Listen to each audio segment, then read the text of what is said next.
জিন জাতি এক রহস্যময় সৃষ্টি। জিন একটি অদৃশ্য সৃষ্টিজীব যাদের সম্পর্কে কুরআন ও হাদিসে বিস্তারিত আলোচনা রয়েছে।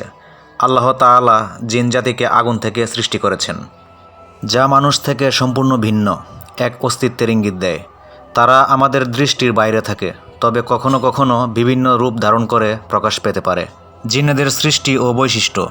আল কোরআনে বলা হয়েছে, আমি জিন ও মানুষকে কেবল আমার ইবাদতের জন্য সৃষ্টি করেছি। সূরা আদ ধারিয়াত আয়াত 56। এই আয়াত থেকে বোঝা যায় মানুষের মতো জিনদেরও ইবাদতের জন্য সৃষ্টি করা হয়েছে। তারা বাতাসের চেয়ে দ্রুত চলতে পারে এবং মানুষের মতোই বুদ্ধিমান ও স্বাধীন ইচ্ছার অধিকারী।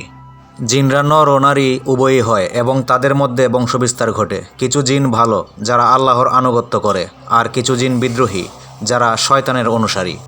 ইবলিস নিজেও ছিল এক সময়ের এক নেককার জিন, যে অহংকারের কারণে আল্লাহর অবাধ্য হয়ে যায় এবং চিরস্থায়ী লাঞ্ছনার শিকার হয়। জিনদের ক্ষমতা ও সীমাবদ্ধতা।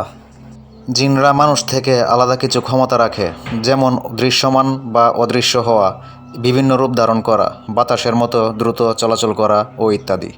তবে তাদের শক্তিরও সীমাবদ্ধতা রয়েছে। তারা আল্লাহর অনুমতি ছাড়া ভবিষ্যতের খবর জানতে পারে না এবং তারা কখনো ফেরেশতাদের মতো বিশুদ্ধ নয়।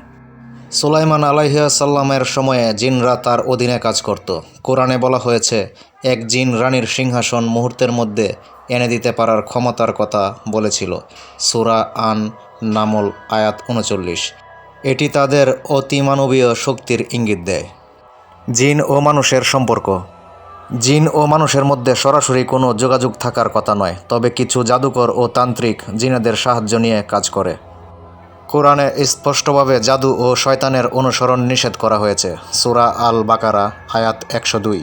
কিন্তু জিন মানুষকে বিভ্রান্ত করে, কুমন্ত্রণা দেয় এবং তাদের পথভ্রষ্ট করার চেষ্টা করে। তবে আল্লাহ তাআলা বলেছেন, নিশ্চয়ই শয়তানের ষড়যন্ত্র দুর্বল। সূরা আন-নিসা আয়াত 76। তাই আল্লাহর উপর ভরসা রেখে নিয়মিত কুরআন তেলাওয়াত করে এবং নামাজ ও দোয়ার মাধ্যমে আমরা জিনের কুমন্ত্রণা ও ক্ষতি থেকে রক্ষা পেতে পারি। উপসংহার: জিন জাতি আমাদের জন্য এক রহস্যময় সৃষ্টি, যাদের অস্তিত্ব আমরা অনুভব করতে পারি কিন্তু সরাসরি দেখতে পারি না।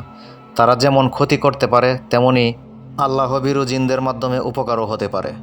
তাই কুরআন ও হাদিসের আলোকে সঠিক জ্ঞান অর্জন করা, গুজবে কান না দেওয়া এবং আল্লাহর উপর আস্থা রাখা, এই বিষয়গুলোই আমাদের জন্য সবচেয়ে গুরুত্বপূর্ণ।